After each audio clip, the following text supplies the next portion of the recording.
మిత్రులందరికీ నమస్తే. మీరు చూస్తున్న దేశీ వెరైటీ బహురూపి.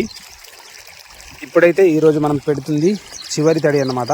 ఆల్మోస్ట్ మనం వేసుకున్న పొలం అయితే ఇప్పుడైతే కోతకి దగ్గర వచ్చే రోజులు అయితే పడ్డాయి. మొత్తం పక్వానికి వచ్చింది చూడండి. ఆకులమన్నీ ఎండడానికి రెడీగా ఉన్నాయి. సో పూర్తవ్వడానికి ఇంకో వారం రోజుల టైం అయితే పడుతుంది. కాకపోతే ఇప్పుడు కొన్ని కంకులు అయితే ఇంకా పూర్తిగా రాలేదన్నమాట. సో వాటి కోసమైనా మనం కొద్దిగా నీళ్ళైతే ఉంచుకోవాలి. అందుకని మళ్ళీ నీళ్లు కట్టడం జరుగుతుంది. ఇంకో ఎగ్జాక్ట్లీ వారం రోజులకి మనకైతే పంట అయితే కోతకైతే వచ్చేస్తుంది. బహురూపి మాత్రం చాలా అద్భుతంగా కాస్తుంది.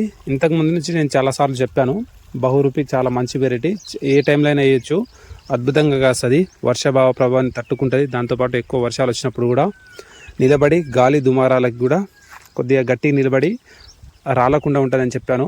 దానికి ఎగ్జాంపులే ఇప్పుడు నేను చూపిస్తున్నాను అనమాట. సో మన పొలం కూడా చాలా ప్రాబ్లం ఫేస్ చేసింది. ఇప్పటికీ మన సైడ్ వర్షాలు కురుస్తున్నాయి, గాలి గట్టిగా కొడుతుంది. ఒక్కొక్కసారి అన్నీ వేరే దగ్గర చూసుకుంటే ఇంత హైట్ పెరిగిన చేనులన్నీ నేల కొరిగిపోయాయి. కాకపోతే దేశీ వెరైటీ అయిన ఈ బహురూపి మాత్రం ఎక్కడ ఎటువంటి ప్రాబ్లం లేకుండా ఇంకా గట్టిగా ఈ విధంగా నిలిచి ఉందన్నమాట. ఈ విధంగా అర్థం చేసుకోవచ్చు. అంటే మనం వేసిన పంట మాత్రం ఎటువంటి ప్రాబ్లం రాకుండా పూర్తిగా మంచిగా పండాలంటే దేశీ విత్తనాలతోటి ప్రకృతి వ్యవసాయం చేయాలంటే తప్పకుండా మొదటిసారిగా నేను సజెస్ట్ చేసేది మాత్రమే ఇదే నేను చెప్తాను అన్నమాట. నేనైతే ఇదే సలహా ఇస్తాను. బహురూపి వేస్తే చాలా అద్భుతమైన దిగుబడి వస్తుంది.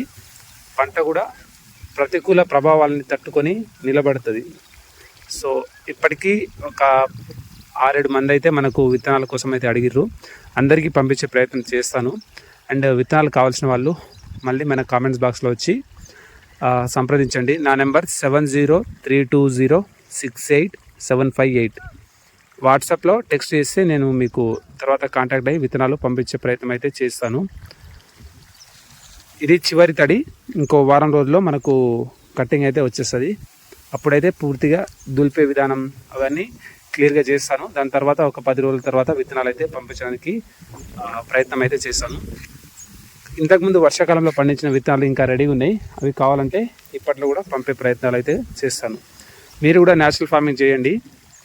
బలమున్న అన్ని రకాల పోషక విలువలు కలిగిన దేశీ విత్తనాలలో పండించిన రైస్నే తినండి. ఆరోగ్యానికి కాపాడుకోండి. ధన్యవాదాలు.